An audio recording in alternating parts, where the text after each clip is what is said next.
Hey everyone, it's Maximilian, and I just found out that I don't have to have a meal plan for college anymore today. As it turns out, I am a junior by credit hours. Apparently, this is just completely new to me.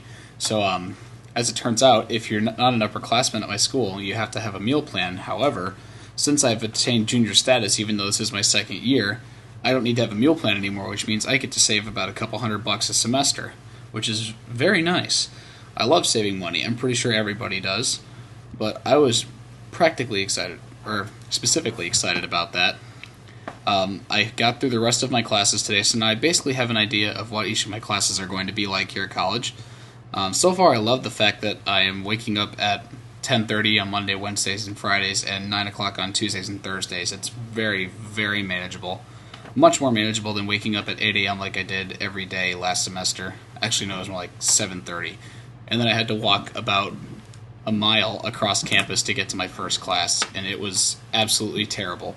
Not only was the walk horrendous, but just getting there was getting there and then realizing that you have to sit through an hour of discrete mathematics was just it was agonizing. It was almost as bad as waking up to chemistry every morning my first semester in college. So I'm glad that that's over with and I don't have to deal with it anymore. But, on another note, I don't know about you guys, but I'm really, really big into Cardinals baseball, and right now, Albert Pujols has a legitimate shot at the Triple Crown, and I am really excited about that. I just wish that we would quit giving away easy games that should be automatic wins, i.e. Adam Wainwright pitching against the Pirates, which just drives me insane. I don't know why it should, because sports are just a game, but there's something that's so easy to get excited about. I guess that's why they're so enjoyable. Like the fact that you can drive so much passion and energy into something that's completely benign. I don't know. Let me know if you guys are interested in any kinds of sports, because I love baseball and I love college basketball. I also love college football. I'll pretty much watch any sport. I love competition in general. It's just so much fun. Actually, one of my roommates gave me a very interesting idea for something else to post for content, because I'm basically trying to shed some weight. I've got a little bit too much Maximilian on me right now. So what I'm thinking of doing is bringing my DDR pad up to college, and what I'm thinking of doing is basically recording like a workout diary almost, just kind of giving a synopsis of what I've done for a workout after every day, and then basically posting those on YouTube, or posting some gameplay in between or whatever.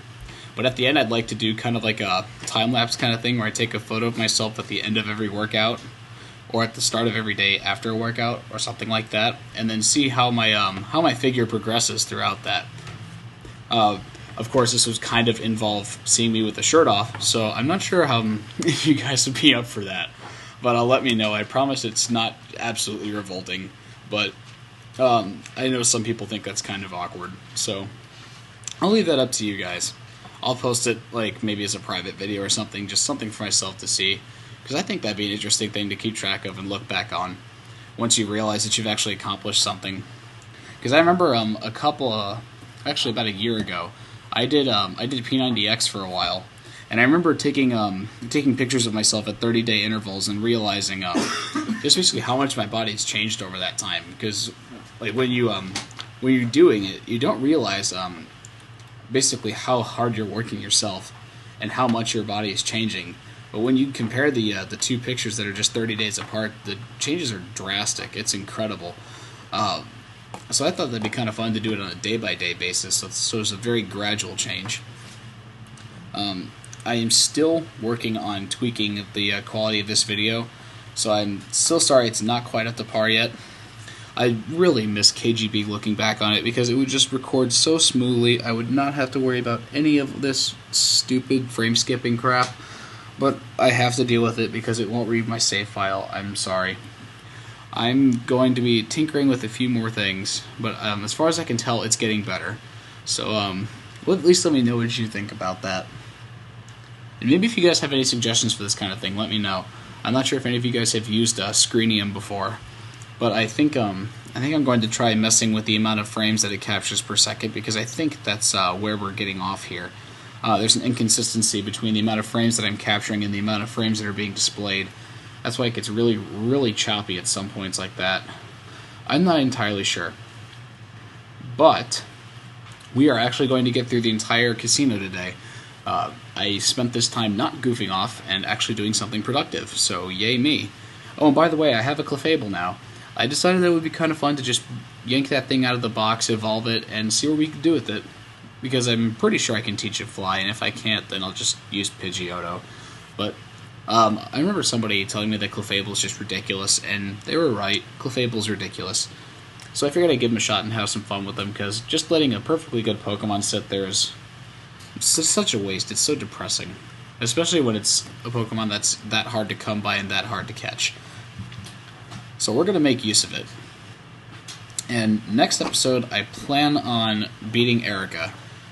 I think that's basically our next logical step, and then we can move on to Lavender Town and use our little nifty Sylph Scope that we get at the end of this episode.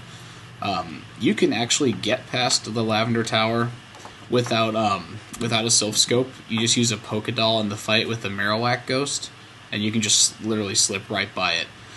But I wanted to do it the real way because I'd like to be able to catch a Haunter, seeing as how he's very high in the Elite Four polls right now.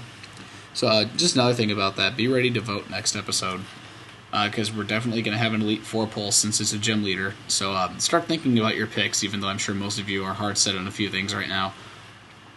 If I notice a couple of them start making some drastic trend changes, I might consider just seeking them out hardcore and starting to raise them a little bit before I fight Erica. Just so that way they're kind of up to par with the rest of the team, and that way I'm not so far behind. Because I don't want to rare candy them up, because then they would be weaker. I could artificially supplement them, but we're not quite at that part of the game yet where that becomes terribly easy. So, yeah. Give me a little bit of a heads up on that. Let me know what your favorites are in the next episode. I won't be counting any votes from this one. Goodness, it's really late at night right now. I just finished a bunch of homework that I had for my first classes. You know, it feels terribly awkward adjusting back to college after you've been doing nothing but goofing off all summer. It's so weird to get back into that habit of having to apply yourself to some kind of work every day. I don't know. I kind of miss summer. Like, I was really, really looking forward to coming back to college. Just because I knew I was moving into a house with a bunch of guys. It was going to be a ton of fun, and I hadn't seen them all in a while. But at the same time, I do miss summer, because I could basically do whatever I wanted, whenever I wanted. That kind of freedom doesn't come by too often. So, I'm a little upset, but then again, it is a new year, so we're going to start it off right. Definitely going to keep a positive outlook on it, because I've noticed that over the last year that I've been in college, the more depressed you are about something, the worse it becomes. Like, I remember starting off chemistry my freshman year, first class, and I just immediately thought, oh, this class is going to suck. And you know what happened? It sucked. It sucked really, really bad, and there were times in the morning where I just didn't feel like I had a reason to get out of bed, so I would just skip it. And honestly, the more I thought about chemistry and how much I hated it, the more depressed I came. So, even if you're going to have like a really crappy class in college, at least have some kind of a positive outlook on it. Find some redeeming quality with it. Although you may run into one where there is none, and I can't really blame you for that. It will happen to everybody. But try to look at it at the best way possible. Otherwise, you'll just basically end up regretting your decisions that you made, and you can't really change them, so you may as well just stick with it and grin and bear it. Because a semester in college really isn't that long. Most standard college semesters are 16 weeks long, and when you think about that compared to high school, I think that's about 2 or 3 weeks shorter. So it's not terribly bad. That end, you only have to spend about 2 or 3 hours in that class per week, as opposed to about 5 or 6 in high school, depending on how long your class periods are. So look at it that way. You're spending a lot less time in that class, and you don't have to deal with it nearly as much as you would have had to before. But at the same time, you are doing a little bit more work, so I guess it kind of evens out. But there's my little college tidbit for the day. Bless you, Beck. My roommate's kind of sick. Actually, I have 2 of my roommates who are kind of sick. Their daily routine has been catching up with them, and they've kind of developed a bit of a cold, sore throat kind of a thing. So hopefully they get better soon, because I don't want to get that. Getting sick in college is the absolute worst because it's not like high school where you can just like stay home from it and make up your work later and not be behind at all. It's absolutely detrimental to your schedule because when you get behind in college, it's very hard to catch up. So definitely stay as healthy as possible. Another little free advice for you. Man, I should be getting paid to do this for you guys. Yeah. I know people who would make careers out of this, and you're getting it all for free. I quote the things I do for you people. But yeah, let's get on to some Pokemon. Let's see. I believe we are very close to being able to Ditto Glitch. I think there's an area near Celadon City where there are wild Dittos, and if there aren't, there should be some below Pallet Town, so then all we'd have to do is get Surf, which really isn't that hard to do. I mean, as soon as we beat Erica, I could just go down to Fuchsia and get Surf if I really needed to. But for the time being, I think we're going to go to we're going to take care of the Pokemon Tower in Lavender first. Although, on to the main event, we are finally facing the main protagonist, or antagonist, Giovanni. This guy is, as you can tell, the boss of Team Rocket, and you'll later discover his true role in the game, although I'm pretty sure most of you already know what it is. Spoiler alert. He's the gym leader. But whatever, you all already knew that. I guess he was out getting milk when he was, while the gym was locked in Viridian City, and he just decided to come back. Oh well. His Pokemon really aren't that strong. I could have sworn that they were at least like 4 or 5 levels higher than they were. So this was pretty easy. I completely forgot that all his Pokemon are inclined to use Rage for some reason. So Kangaskhan has a ridiculously high attack stat, and I didn't see it coming. So I kind of goofed on that. I really, really goofed on that. But nonetheless, we were successful. I mean, you would assume I was successful, otherwise I probably wouldn't be posting this.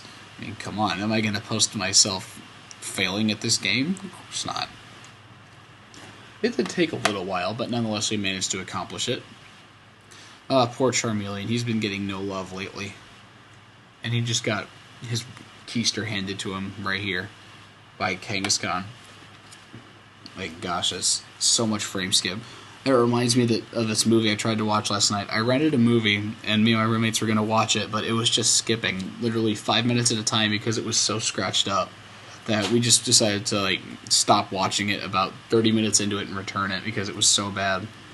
It's a shame, too, because it's such a great movie. If you have not seen Hero with Jet Li, you need to go rent that movie or buy it, whatever, ASAP, and watch it, because it is one of the best movies of all time, period.